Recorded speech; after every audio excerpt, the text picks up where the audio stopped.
स्वागत है दोस्तों। आज के मुख्य समाचार में आज देश और दुनिया से कई अहम और बड़ी खबर आ रही है। बात करेंगे हर खबर पर विस्तार से। बिहार में खेला शुरू। प्रदेश की सबसे बड़ी पार्टी बनी आरजेडी दूसरे पायदान पर पहुंची बीजेपी। क्या पलटेगी बाजी? एक और बड़ी अपडेट। राज्य का नहीं होने दूंगी बंटवारा, जरूरत पड़ने पर अपना खून तक बहाने को तैयार।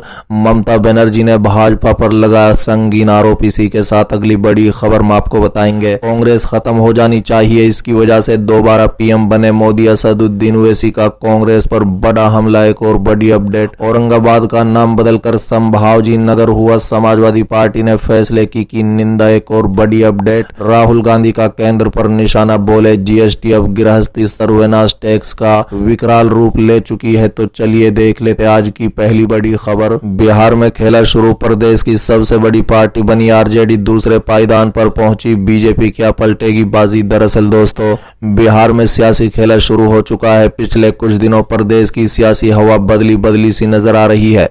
बता दें कि एक तरफ जहां एनडीए में सब कुछ ठीक नहीं चल रहा है, सियासी गलियारों में तो एनडीए गठबंधन टूटने की कयासबाजी भी शुरू हो गई है। बता दें वहीं बदले हुए सियासी समीकरण में आरजेडी नेता तेजस्वी यादव ने मास्टर स्ट्रोक खेल दिया है। बता दें कि असदुद्दीन ओवैसी का बड़ा झटका देते हुए उनकी पार्टी के 5 में से 4 विधायकों को अपनी पार्टी में शामिल करवा लिया है। इस तरह से अब राष्ट्रीय जनता दल बिहार की सबसे बड़ी पार्टी बन गई है। वहीं भारतीय जनता पार्टी दूसरे पायदान पर पहुंच चुकी है।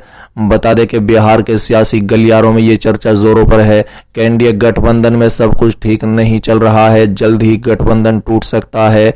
वहीं बिहार में मौके पर चौका मारने के लिए तेजस्वी यादव ने मास्टर स्ट्रोक खेल दिया है।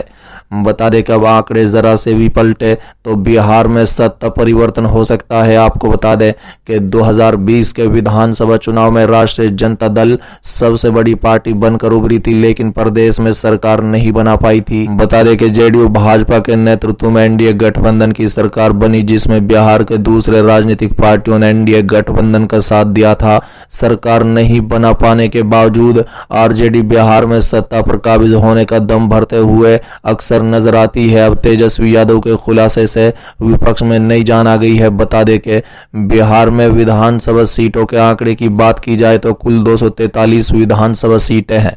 कुछ महीने पहले वीआईपी के विधायक भाजपा में शामिल हुए थे, जिसके बाद से एनडीए गठबंधन मजबूत हो गया था। इस वक्त तो ऐसा समीकरण बन गया था कि जरा सी भी चूक होती तो प्रदेश में सत्ता परिवर्तन हो जाता, लेकिन भाजपा ने बिगड़ते समीकरण को बना लिया था। लेकिन एक बार फिर बिहार में सत्ता परिवर्तन की सुगबुगाहट शुरू हो गई है।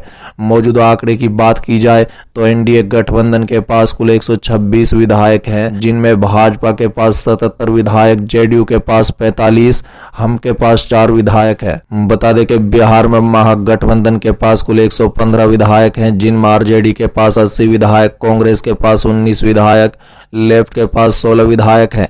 वहीं निर्दलीय 1 विधायक और एआईएमआईएम के पास 1 विधायक है। अब अगर आंकड़े के गणित का समझा जाए तो सत्ता पाने के लिए गठबंधन के पास क्या रास्ता हो सकते हैं। बता दें कि बिहार में जादुई आंकड़ा 122 सीटों का है। ऐसे में देखना चाहिए तो एनडीए गठबंधन के पास पहले ही 126 विधायक है, मतलब जादुई आंकड़ा से 4 सीट ज्यादा हैं। वहीं महागठबंधन के पास 115 ही सीटें हैं। बता दें कि जेडीयू आंकड़े के लिए 7 सीटों की जरूरत पड़ती है। इस एतबार से विपक्ष को कम से कम 6 सीटों पर खेला करना पड़ेगा, तभी एनडीए गणित बनाने के बाद भी जादुई आंकड़े से पीछे रहेगी। वहीं महागठबंधन को 7 सीटों की जरूरत पूरी हो गई तो सत्ता परिवर्तन हो सकता है। चलिए अगली खबर। राज्य का नहीं होने दूंगी बंटवारा, जरूरत पड़ने पर अपना खून तक बहाने को तैयार। ममता बनर्जी ने भाजपा पर लगाया अलग राज्य बनाने का आरोप। दरअसल दोस्तों, भारतीय जनता पार्टी के कुछ नेताओं द्वारा पश्चिम बंगाल से अलग राज्य बनाने की मांग के मद्देनजर मुख्यमंत्री ममता बनर्जी ने मंगलवार को कहा है कि राज्य के विभाजित करने की कोशिशों को विफल करने के लिए जरूरत पड़ने पर वो अपना खून तक बहाने के लिए भी तैयार हैं। बता दें कि ममता बनर्जी ने भाजपा पर 2024 के आम चुनाव से पहले राज्य में अलगाववाद को बढ़ावा देने की कोशिश करने का आरोप लगाते हुए कहा है कि उत्तर बंगाल में सभी समुदाय के लोग दशकों से एक दूसरे के साथ मिलकर रह रहे हैं, लेकिन भाजपा के लोग बांटने की कोशिश कर रहे हैं। बता दें कि तृणमूल कांग्रेस के अध्यक्ष ने पार्टी की एक बैठक को संबोधित करते हुए कहा कि लोकसभा चुनाव करीब आने के साथ ही भाजपा अलग राज्य की मांग कर रही है। भाजपा कभी गोरखालैंड की मांग कर रही है तो कभी अलग उत्तर बंगाल की मांग कर रही है। मैं जरूरत पड़ने पर अपना खून तक बहाने के लिए तैयार हूं, लेकिन राज्य को कभी विभाजित नहीं होने दूंगी। बता दें के साथ ही ममता बनर्जी ने कहा है कि वो इस तरह की धमकियों से नहीं डरती हैं। उन्होंने कहा है कि कुछ लोग मुझे धमकी दे रहे हैं, मुझे इसकी परवाह नहीं है, मैं इस तरह की धमकियों से नहीं डरती। चलिए अगली खबर, कांग्रेस खत्म हो जानी चाहिए, इसकी वजह से दोबारा पीएम बने मोदी। असदुद्दीन ओवैसी का कांग्रेस पर बड़ा वार। दरअसल दोस्तों, बिहार में असदुद्दीन ओवैसी की पार्टी को बड़ा झटका लगा है। उनके 4 विधायक आरजेडी में शामिल हो गए हैं। ओवैसी अक्सर भाजपा पर हमलावर रहते हैं, लेकिन अब उन्होंने कांग्रेस पर बड़ा वार किया है। बता दें कि उन्होंने कहा है कि कांग्रेस को कमजोर ही नहीं होना चाहिए बल्कि खत्म हो जाना चाहिए। उन्होंने भोपाल में बुधवार को कहा है कि कांग्रेस लगातार नीचे गिर रही है। मुझे उम्मीद है कि कांग्रेस न केवल कमजोर होगी बल्कि खत्म हो जानी चाहिए ताकि देश में नई राजनीति शुरू हो सके। साथ ही ओवैसी ने कहा है कि कांग्रेस की वजह से नरेंद्र मोदी दोबारा प्रधानमंत्री बने। उन्होंने चुनाव में कांग्रेस को वोट काटने के आरोपों को भी खारिज किया। बता दें कि ओवैसी ने तंज कसते हुए कहा, अगर ऐसा होता तो क्या प्रज्ञा ठाकुर ओवैसी की वजह से चुनाव जीत गई, या फिर ओवैसी की वजह से कांग्रेस के 22 विधायकों ने शिवराज सिंह चौहान से हाथ मिला लिया और उनको कुर्सी पर बिठा दिया। बता दें कि हैदराबाद के सांसद ने कहा है कि अगर मुसलमान अपने प्रतिनिधियों की असली हिस्सेदारी समझ जाएं तो कांग्रेस खत्म हो जाएगी।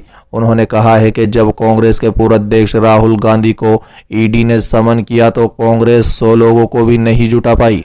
बता दें कि ओवैसी ने हिंदी पटल में रहने वाले मुसलमानों से अपील की कि स्थानीय निकाय और विधानसभा चुनाव में आगे आएं और दलितों आदिवासियों का साथ गठबंधन कर चुनाव लड़े।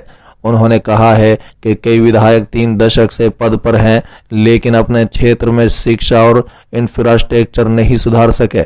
इसी वजह से मुसलमानों की सुरक्षित दर कम है। चलिए अगली खबर, औरंगाबाद का नाम बदलकर संभाजी नगर हुआ। समाजवादी पार्टी ने फैसले की निंदा। दरअसल दोस्तों, महाराष्ट्र कैबिनेट ने बुधवार को औरंगाबाद शहर का नाम बदलकर संभाजी नगर करने की मंजूरी दे दी।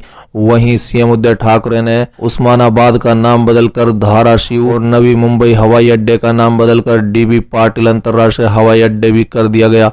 वहीं इस फैसले को लेकर समाजवादी पार्टी नाराज दिखी। बता दें कि सपा विधायक अबू आसिम आजमी ने उद्धव सरकार को औरंगाबाद और उस्मानाबाद का नाम बदलकर संभाजी नगर करने के फैसले की निंदा की। बता दें कि सपा विधायक ने ट्वीट कर लिखा कि मैं महाविकास अघाड़ी सरकार की कैबिनेट बैठक में औरंगाबाद और उस्मानाबाद का नाम बदलने के फैसले की निंदा करता हूं। साथ ही मुस्लिम आरक्षण को भी नजरअंदाज किया गया।